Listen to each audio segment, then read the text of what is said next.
Good day. We are Group 4 here to present our topic for the day, which is rule of inference. And before we formally go on with our topic, I'm going to introduce you to my members.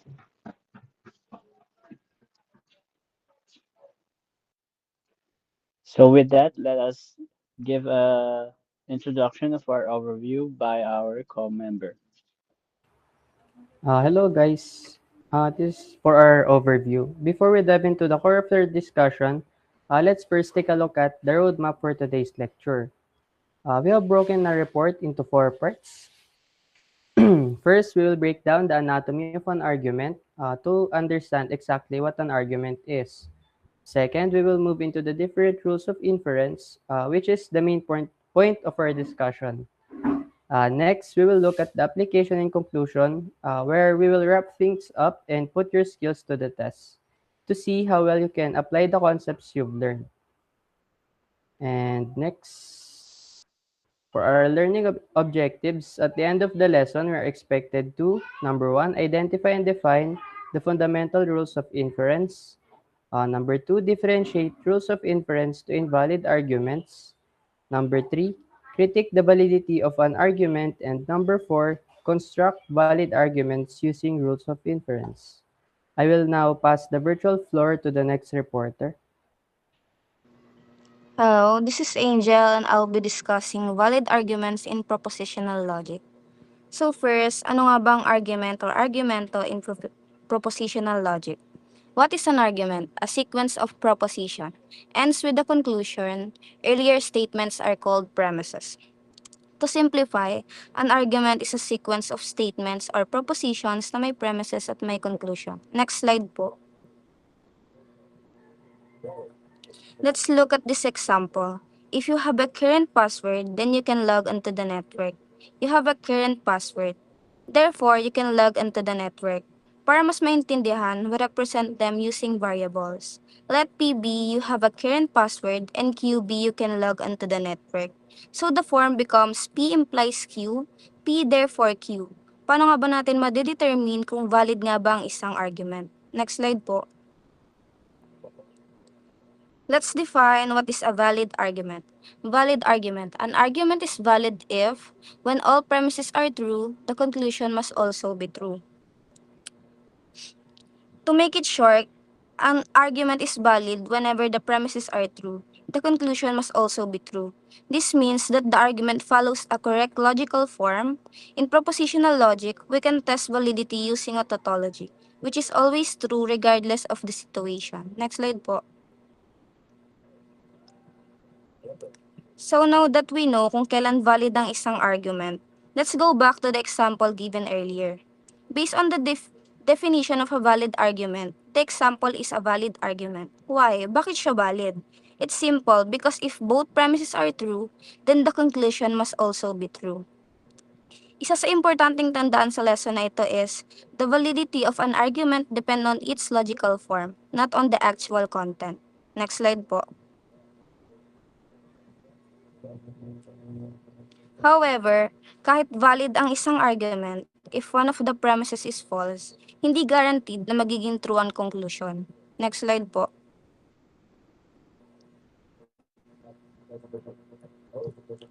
For example, if you have access to the network, then you can change your grade.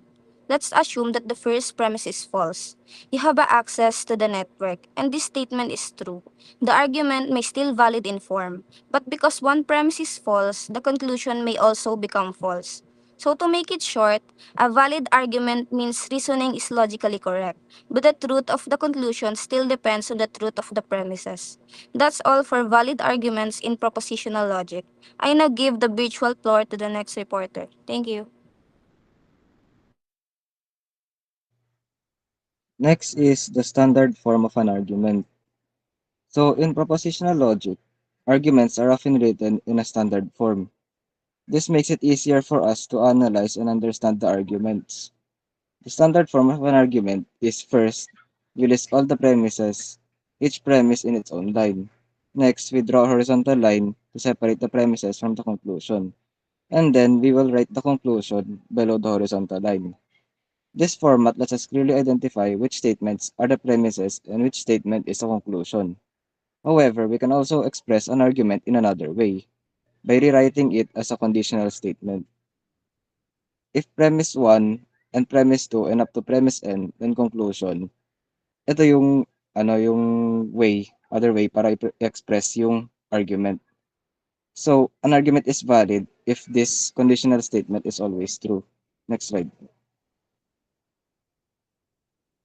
So, as discussed earlier, an argument is valid whenever all the premises are true and the conclusion must also be true. Take note that validity is about the logical structure of the argument. Even if the premises are false in reality, the argument can still be valid as long as the premises can't be true and the conclusion false at the same time. So dagdag ko lang dito is maging invalid lang ang isang argument kung meron siyang kahit isang case na true lahat ng premises and false ang conclusion.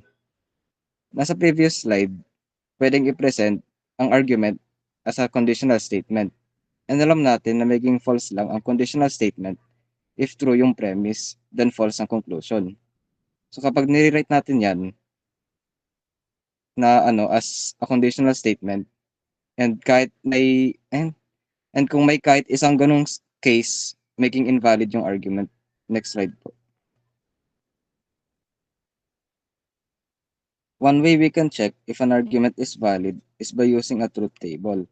A truth table lists all possible truth values for the propositional variables involved. And then we can evaluate the premises and conclusion in every case. So dito sa example natin, if and P then Q therefore P. So dito, chine-check natin kung may case where true lahat ng premises pero false sa conclusion. So dito sa truth table, may isang case kung saan true ang P then Q at true din ang Q and false ang P, which is yung third row. If you rewrite the argument as a conditional statement, if P implies Q and Q, then P.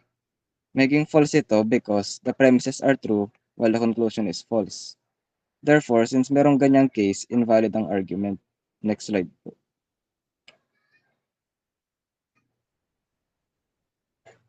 Although truth tables are effective, they become inefficient kapag mas marami ng variables ang involved.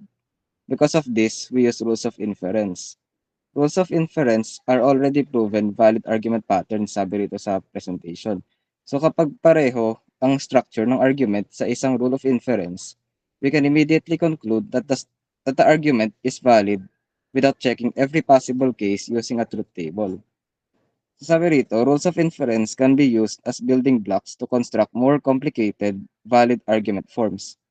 So when we say that rules of inference are building blocks, it means that complex arguments are formed by combining these small, valid steps of reasoning.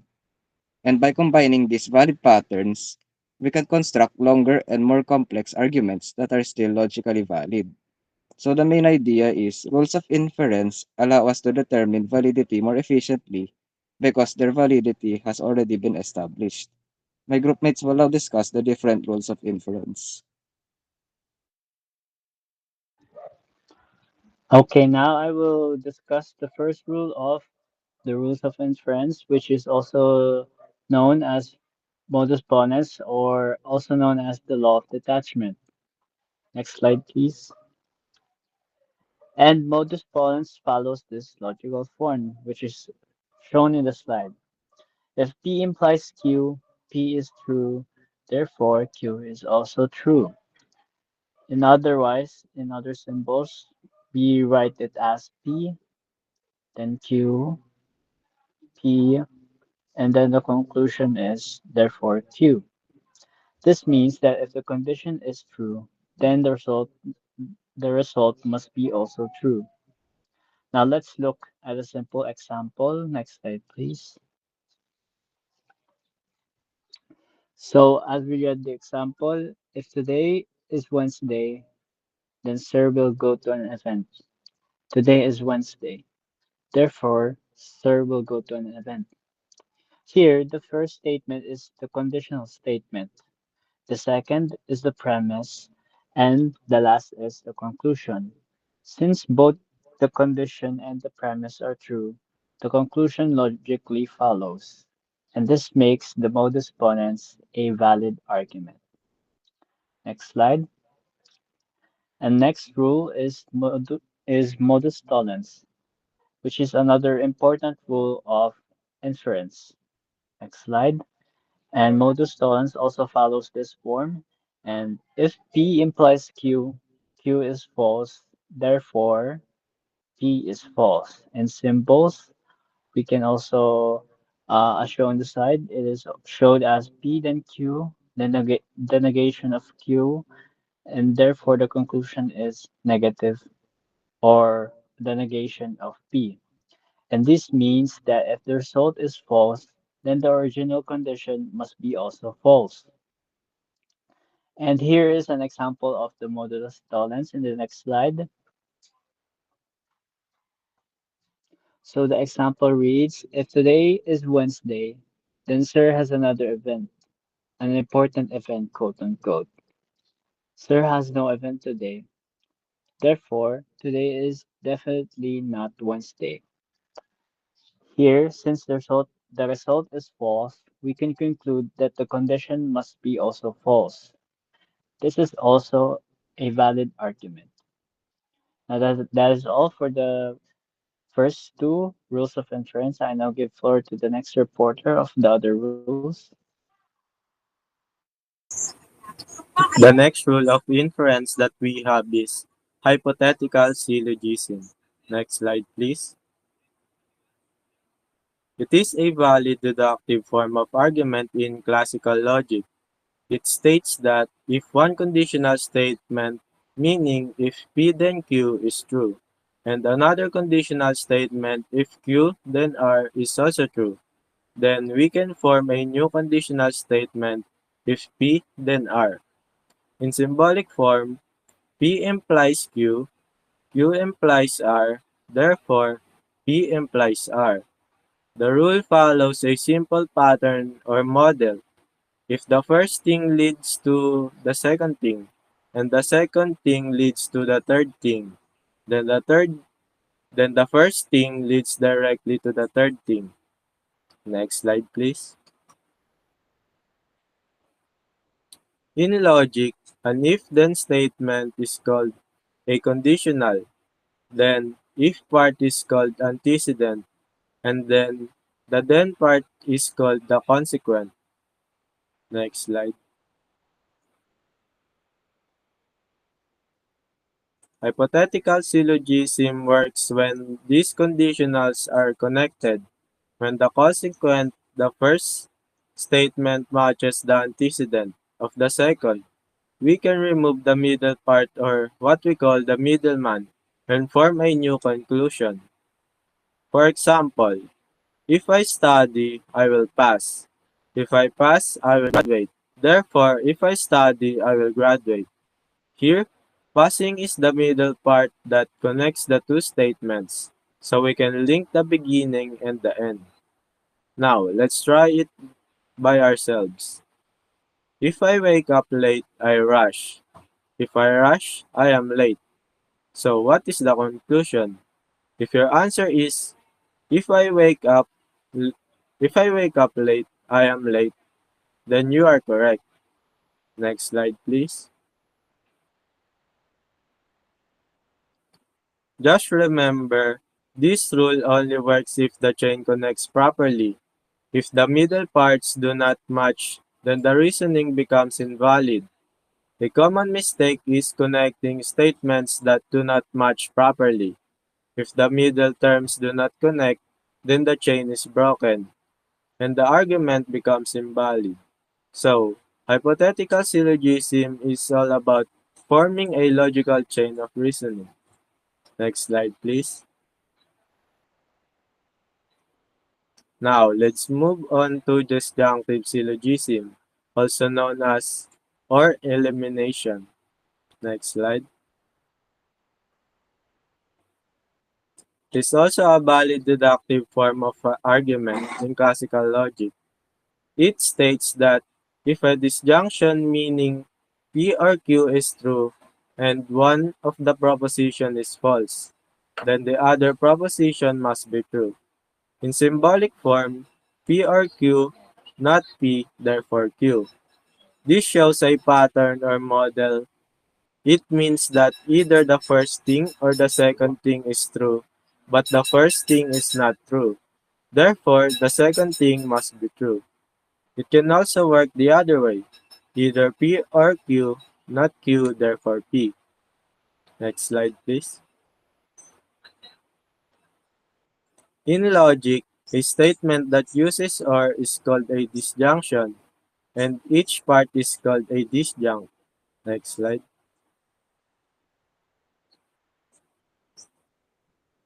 Disjunctive syllogism works through the process of elimination. If one option is removed, the remaining option becomes the answer. For example, I will study or sleep. I will not study, therefore, I will sleep. Here, studying is eliminated, so the only remaining possibility is sleeping. Now, let's try one. You will eat pizza or burger. You did not eat pizza. What did you eat? If your answer is you ate a burger, you are correct. That's how disjunctive syllogism works.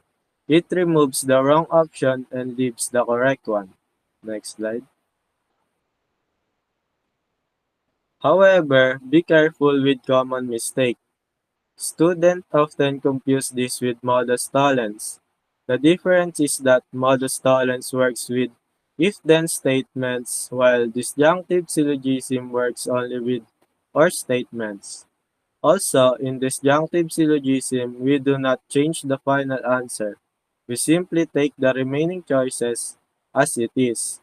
Always remember, if you have a disjunction and one option is false, you can confidently conclude that the other option is true.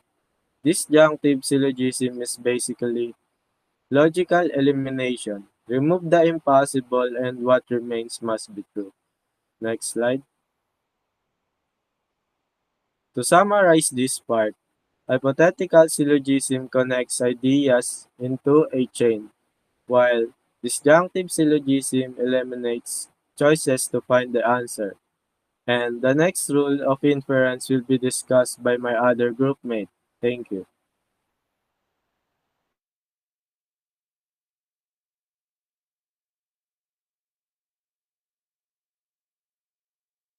So, good day everyone. Today I will explain two important rules in logic, addition and simplification, and then their comparison.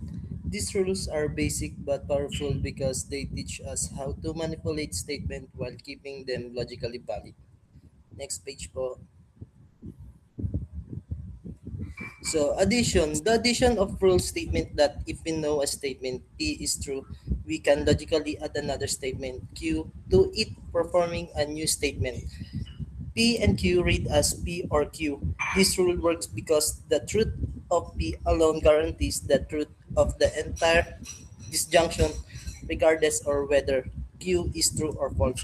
So the rules of addition means if one statement is true, so we can combine it with another statement Q and form PQ, which means the truth of P alone guarantees the truth of the whole disjunction. These rules show how logic allows to expand ideas. Even if Q is random or unrelated, the statement remains valid because P is already true. It's like saying if I pass the exam, then I have passed the exam. Or I bought ice cream, then the second part doesn't matter, but the whole statement is still true. So next page po. So, next page po po. So, simplification rules. Next page po.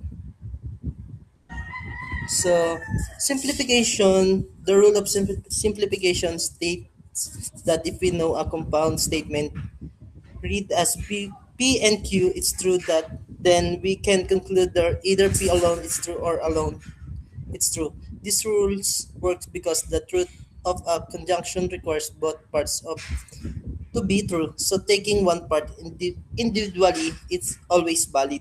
So the rule of simplification applies when we have compound statement, meaning P and Q. If that's is true, so then we can conclude that P alone and Q. So these rules show how logic allow us break down complex ideas. Since both parts are true, so we can safely take one part individually. For example, I am student and I study this one. From this, so we can conclude I am student or I study this one. It's valid because the both are contained in the original statement. Next page po. So, comparison of addition and simplification. So, meaning addition expand a statement by introducing an or condition, while simplification reduce a statement by taking one part of an end condition. So, think of addition as making the statement bigger. You add more possibilities. Simplification, on the other hand, is making the statement smaller. So you can focus only on one part. So addition, it is raining, or it's raining, or I eat pizza. So simplification, I am student and I study this one. So I am a student. So additional is about expansion, while simplification is about reduction. So to summarize addition, let us combine a true statement with another using OR, while simplification, let us break down a true compound statement into a part. These rules are important because they show how logic can either expand or simplify ideas while keeping them valid. So, thank you. So, conjunction. Karamihan sa atin ay nadaanan na ito nung nakaraang sem. So, ulitin lang natin. Conjunction, a conjunction is a logical statement that connects to a statement using the word and. So, yung rules nito is, if P is true and Q is true, then P and Q is true. Next. So, makikita natin sa example, my shoes are black. Yung P yan, yung Q is, my shirt is blue. So, yung conclusion niya is, my shirts are black and my shirt is blue. So, another example is, may ginawa ako dito, pero wala siya sa PPT is, yung P is, I woke up early. Yung Q, I exercise. So, yung conclusion niya is, I woke up early and I exercise. Next. So, kung makikita natin dito, ito yung truth table ng conjunction. Kung mapapansin nyo, true, true is true. TF, FT, FF is false. Next. So, resolution. In logic, resolution is a rule used to combine two statements and form a conclusion. So, ito, medyo nakakalito lang siya. Pero, ito yung ano niya, rule. If one statement contains P and another contains not P, you can eliminate them and combine the remaining parts. Example. Next. So, example dito, I will study or play games. I will not study or sleep. So, yung conclusion niya is, I will play games or sleep. Tinanggal dito is yung not, yung negation ng P. So, another example pa dito is, Anna studies or Ben studies. Anna does not study or Carla studies. So, yung conclusion niya is QR. Ben studies or Carla studies. Next. So, ito lang yung truth table ng resolution. Next.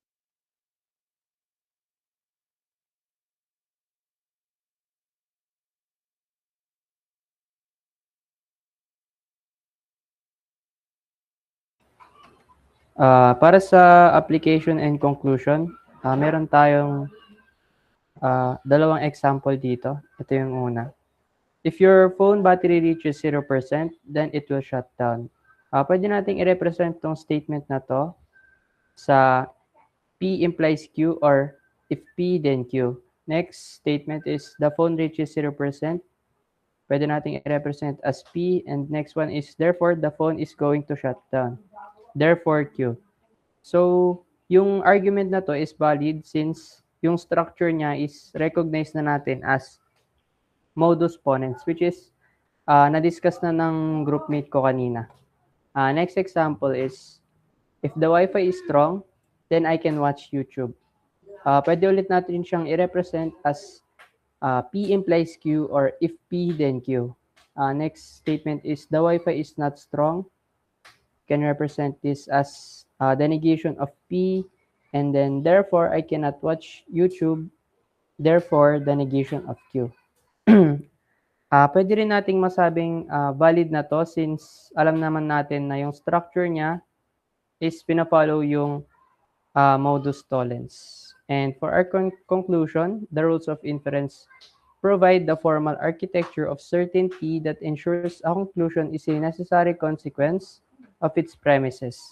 By following established logical templates like modus ponens or modus tollens, we can transition from known truths to new valid deductions without relying on intuition. So sinasabi lang dito na yung rules of inference is para siyang blueprint na pwede natin gamitin para masabi kung yung isang argument is valid or not.